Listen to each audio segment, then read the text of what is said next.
Thank you. Thank you for inviting me back.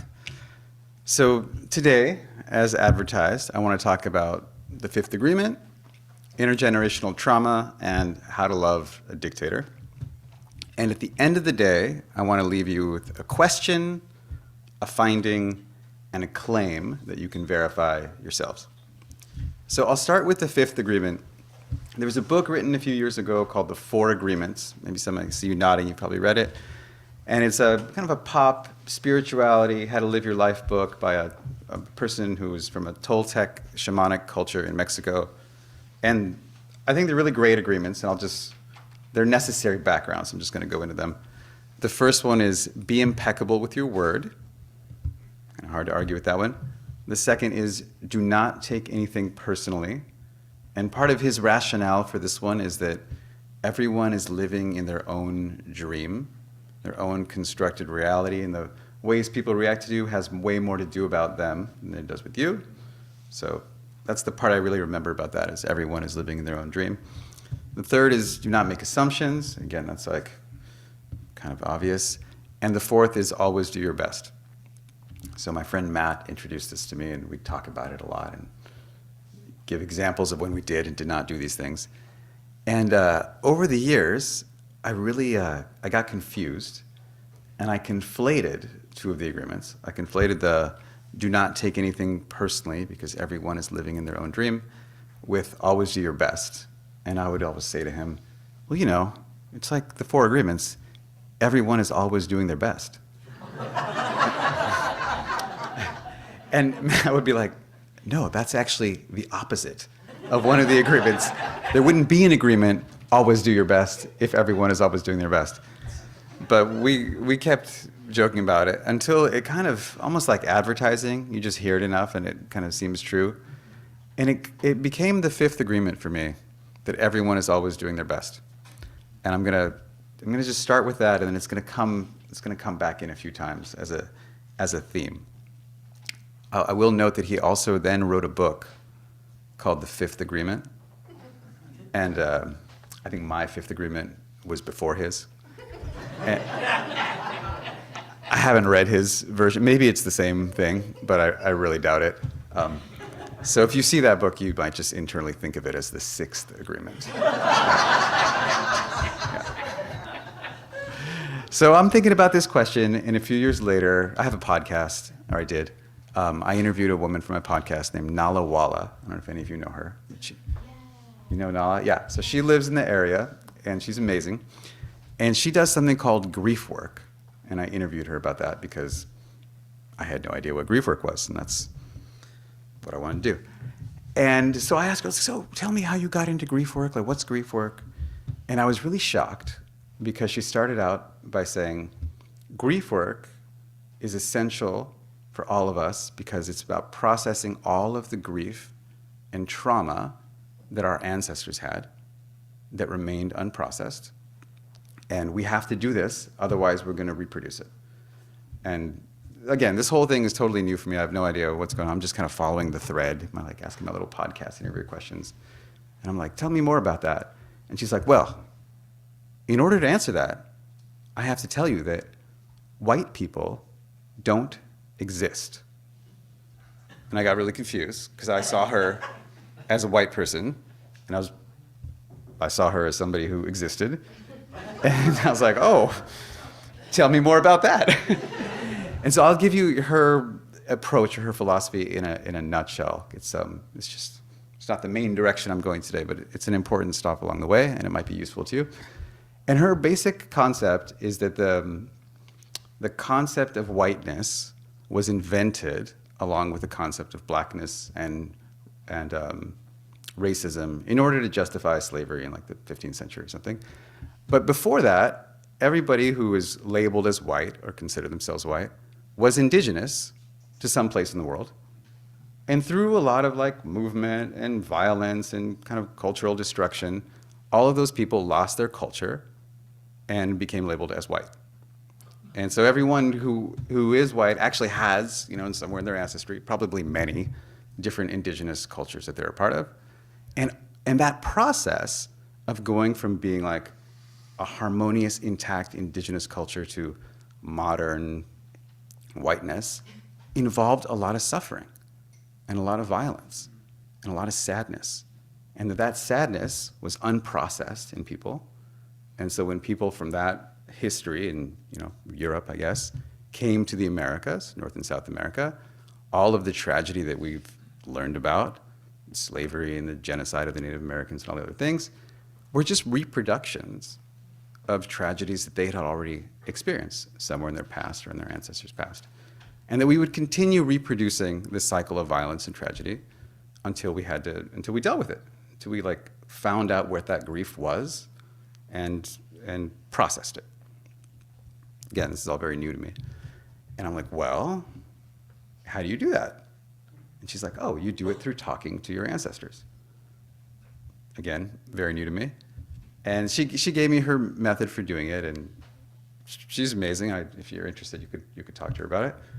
But for me, going back to the Fifth Agreement, the part that I kind of linked onto was this idea that what if all those people that were involved in that process and what happened in these continents and slavery and genocide and all that stuff were doing their best?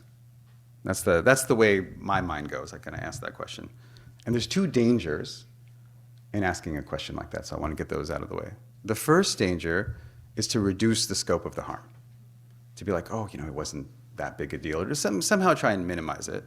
So I want us to avoid that danger. I'm not trying to do that. I'm not going to give you the numbers and statistics about all the people that died, because it'd be just depressing. You've probably heard it before. But let's just keep that in mind. And the second danger is to become overwhelmed with some other feelings like guilt and shame. So just for a moment here, I'm going to make a little box.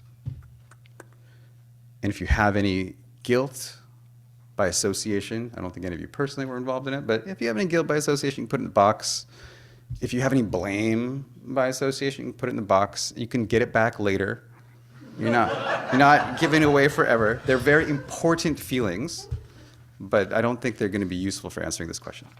So here, I'm going to read the question again. What if all the people involved is maybe not precise enough. We just think of them as perpetrating, right?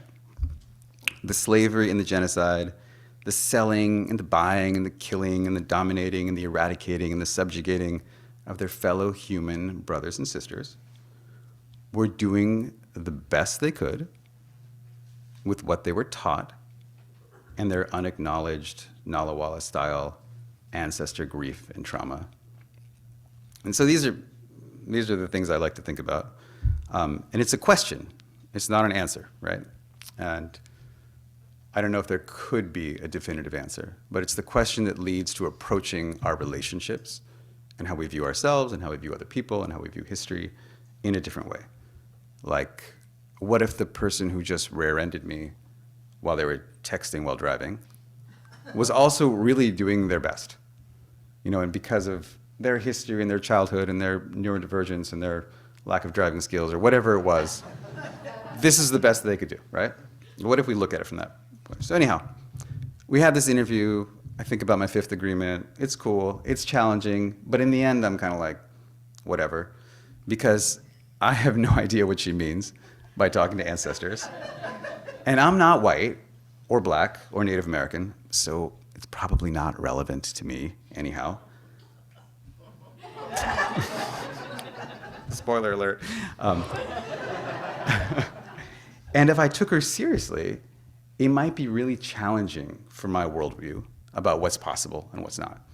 So in that situation, it's usually better just not to take people seriously and just forget about it, because it could challenge the way you live.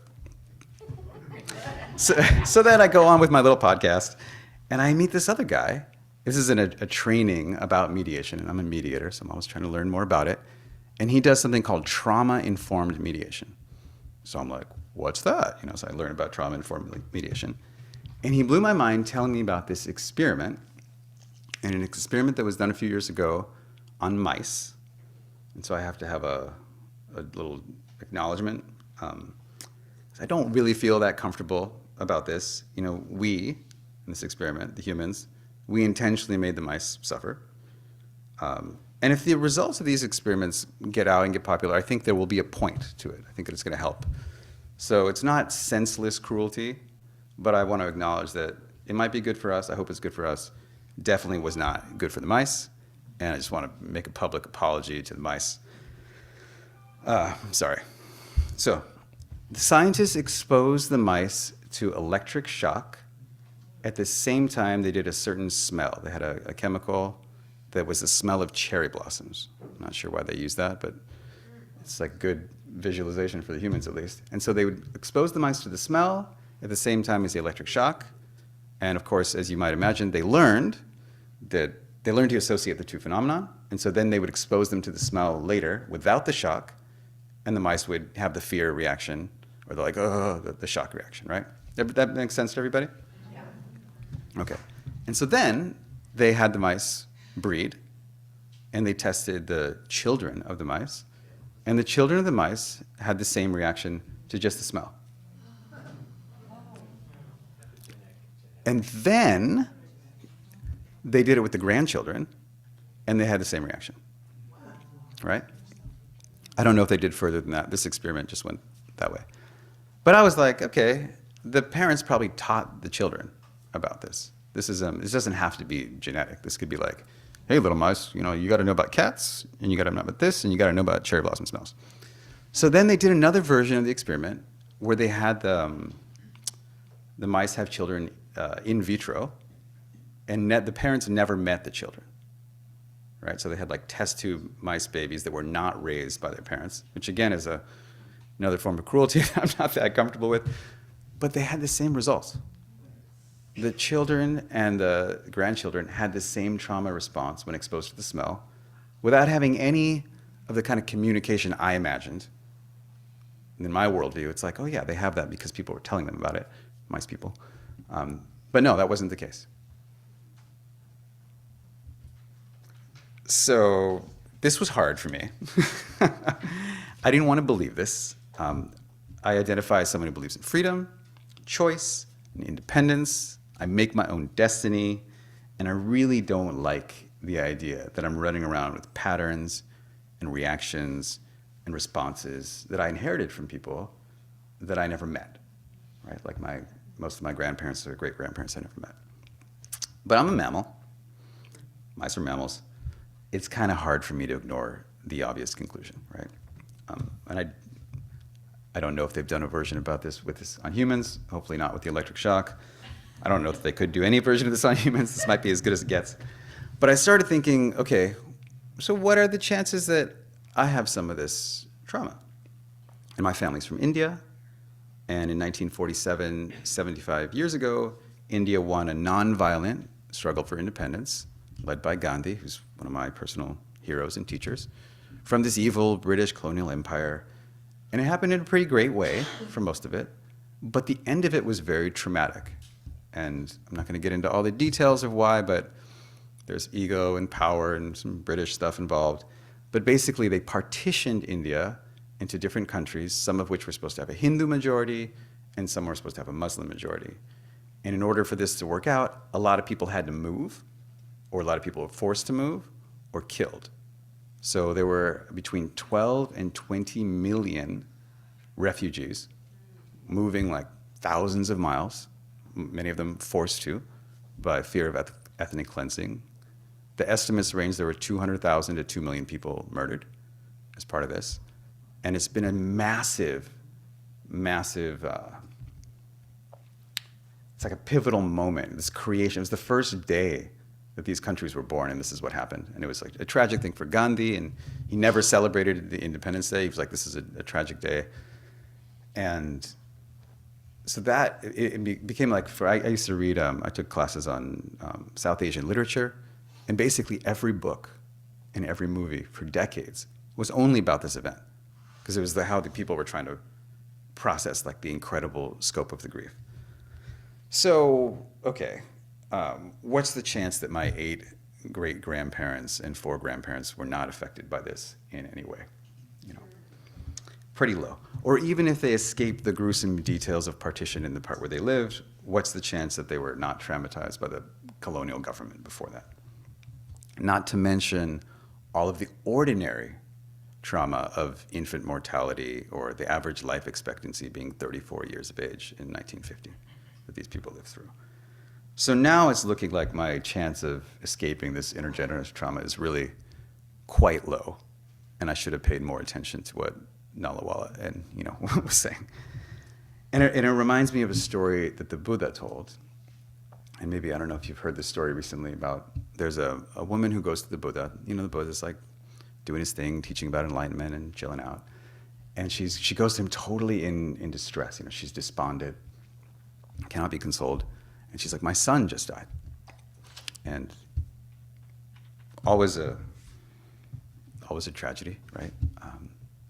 But she doesn't want anything except for the Buddha to bring her son back to life. She's like, you're this enlightened guy, you're this great guru, you're teaching all these people. Can you please just bring him back to life? And the story goes, it's a little unclear. In my mind, he's not supposed to lie. So I don't think he said, I'm going to bring your son back. So he probably said something like, I can help you. Yeah, I think I can help you. But in order for me to help you, I just need you to get me a cup of sesame seeds. I need that for the ritual I'm going to do. And she's like, oh, wonderful, I can do that. So she turns around to go back to the village. And he's like, oh, just one little thing. The cup of sesame seeds has to be from a house where nobody has died. So she's like, okay. And so she goes to the first house and she asks for the sesame seeds. And they're like, of course, have some sesame seeds. She's like, oh yeah, but has anyone died in this house recently? And the guy's like, oh yeah, my brother died like 5 years ago. He had this like weird cut and he got infected. She's like, oh, I can't take the sesame seeds from here. And so she goes to the next house. And the woman's like, oh yeah, my mother just died. She was like 95, she had a great life, and she just died. And so she goes like that to every house in the village. And of course, by the end of it, she realizes that it does nothing to diminish her grief, but it's just the lesson about the inevitability, right? And then it's not just her that was specifically chosen for this suffering. So I think we could ask the same question here in this valley, right? Is there any house that hasn't been touched by trauma in the last 3 generations? And maybe there'd be one, or maybe there'd be a couple, but it certainly wouldn't be a lot, given just World War II and all of the people that were impacted by that, and just everything, all the different wars, and just standard alcoholism and domestic violence, and all the things that don't even make the news, but affect people's lives so severely. So then I'm like, okay, fine. We're all in this together, right? And how does this show up? I don't even know. So I look into it a little bit more, and I realize that, yeah, sometimes I do get frustrated irrationally, or lash out in situations where it wasn't even obvious to me that I was upset. Or sometimes I even totally disassociate in the middle of a conversation, and only later, or somebody tells me, like, what happened right there? Is that related? Maybe, right? But we all have this in some way, and we have to do this work of figuring out how, right? Like, how is it expressing ourselves? So that's the finding. We have the question, which is, what if everyone's doing their best in all these moments? We have this finding that we all probably have this to some degree. And now, I want to turn your attention to your favorite superhero villains, your favorite comic book villains, many of whom are probably world leaders, national leaders, CEOs, maybe religious leaders. Do you think any of them might have had some trauma in their families in the past 3 generations? And what if, in fact, they also are doing their best with the trauma they've experienced and inherited? What if they don't know how to love any better than the way they're doing it? What if no one has offered to take them to Peru and give them ayahuasca yet? No one has said, hey, there's a silent 10-day meditation retreat. You could do it, it'll change your life. Or what if they just never had the inner courage or experiences that would lead them to say yes to one of those questions, right? So if that's true, everyone's doing their best with all the trauma they've inherited and experienced, then what do we do? with these people who are doing their best in positions of enormous power, and they're kind of ruining the whole scene for the rest of us. So I know what the cool kids would say. And the cool kids are Jesus and Gandhi and Mahavir and Martin Luther King and Tolstoy and Rumi and all those people. They would say one thing. They would say what the prayer and the song was right before my talk here, is that we love them. Right? That is like the message that comes through over and over. We love them. But I want to propose, how do you love a dictator? You love a dictator in a very specific way. And there's a few different feelings that go by love in English. There's like, oh, I really love this salad. You know, that's a kind of love, right? Anybody have like Chai's greens? It's just like really, you're like, love this salad. There's the love I have for my daughter, my 8-year-old daughter. I also just really love dolphins for some reason. I love asking questions that have no answer. And I love Benjamin Netanyahu. And these are all different kinds of love, right? So the Greeks made it easier on themselves. They had a categorization system. They had all these names. And so I'll lean on that a little bit here. They had a word eros, which according to different philosophers meant different things, but some thought it meant like the longing and yearning for the divine. And then some think it means like more of a romantic or erotic love. That's where erotic comes from. There's storge, which is the love of family that we cannot avoid. Like the members that we, even though we want to, you know, it's not because you're so nice to me that I love you. It's because we were like bonded, and I'm going to love you no matter how you treat me. Right? There's some of that. There's philos, which is this like reciprocal love of friendship and respect, like kind of our chosen family. And most of my friends, I have this really deep love because we've been through a lot together, and the way they treat me and the way I treat them. And then there's agape, which is the one that Martin Luther King was really into. The divine love, like loving the divine in each person, wanting what's best for each person for their own sake and the sake of their own transcendence. And of course, you can have multiple kinds of love operating at once. You know, in my best moments, I can feel all 4 of these for my wife, not in every moment. But when it comes to people who are doing their best with their power to wreck your life, the cool kids are recommending agape. And that's, you know, I translate that as nonviolence. And that's how Martin Luther King worked those concepts together, learning about nonviolence from some of his predecessors and from Gandhi, and then putting that together with his theology as agape. So what does agape mean in this context? For me, what does it mean to love the divine in somebody who's causing harm? And to me, it means always remembering one thing. And this is maybe the real message of today, which is that harm is always bidirectional. Harm is always bidirectional. It goes both ways. So I cannot harm you without being harmed. And it's not symmetrical, right? I don't get a bruise if I hit you. I don't die if I kill you. It's not symmetrical, but it's bidirectional. I'm harmed in some way, some other way, right? This is the claim. This is the claim I'm going to leave you with.